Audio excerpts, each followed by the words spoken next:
Hello guys, welcome back again. आज मैं आपके लिए लेकर आई क्वाड्रेटिक का डी फॉर्मूला, जो सबसे ज्यादा पूछा जाता है एमसीक्यूज में, इवन 1 मार्कर्स में और 3 मार्कर 4 मार्कर्स, हर टाइप के क्वेश्चन में पूछा जाता है, हर लेवल पे पूछा जाता है। बहुत इंपॉर्टेंट क्वेश्चन है क्वाड्रेटिक का।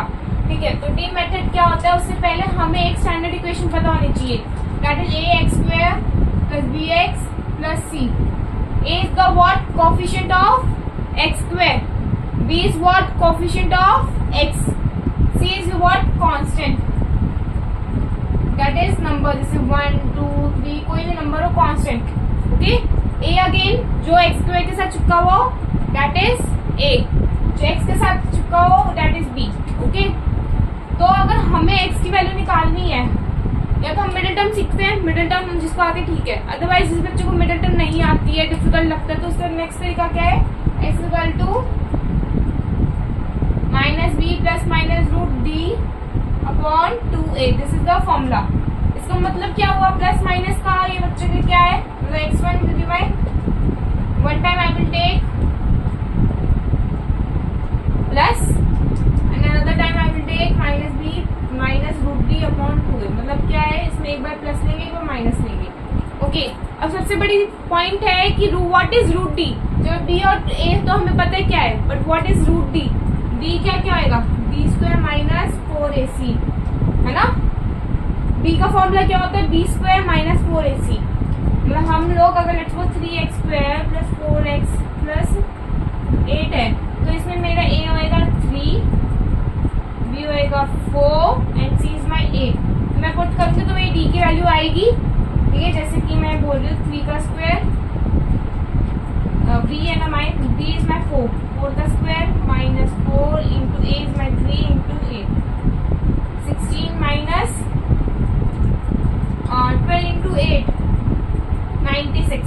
ओके, इट विल बी माई 80 -80, है ना, which can not be possible, क्योंकि रूट के अंदर -80 नहीं होता, तो नो रियल रूट्स। अच्छा, इस कॉन्सेप्ट को भी हम आगे बढ़ते हैं, थोड़ा सा मैं एक्सप्लेन करना चाहती हूँ। अच्छा, अब हम लोग नेचर ऑफ रूट्स देखते हैं। नेचर ऑफ रूट्स जो सबसे ज्यादा इंपॉर्टेंट है, नेचर ऑफ रूट्स है, वो बोले नेचर ऑफ रूट्स क्या होंगे, रियल होंगे, इक्वल होंगे, क्या होंगे। हाँ जी, अगर if d is equal to d is less than 0, d is equal to 0 और d is greater than 0, these are my 3 situations in order to find the nature of roots. Nature of roots मतलब x की value plus आएगी, negative आएगी या equal आएगी, depends upon d only. ठीक है, तो अगर let's suppose d equal to 0 है, तो मतलब b² - 4ac will be my equal to 0, है ना। तो x1 is equal to -b/2a and x2 is also my -b/2a, equal होंगे दोनों। ओके, अगर d इज ग्रेटर देन 0 है तो मतलब रियल रूट्स। ओके, और d इज लेस देन 0 है, मतलब नो रियल रूट्स, क्योंकि d रूट में होता है, रूट के फॉर्म में होता है। नेगेटिव कभी भी नहीं होता, नेगेटिव होते हैं, नेगेटिव वैल्यू आना, यहाँ पे हमेशा पॉजिटिव वैल्यू आएगी। ओके, तो रूट के अंदर कभी भी नेगेटिव वैल्यू नहीं होती, तो नो रियल रूट्स।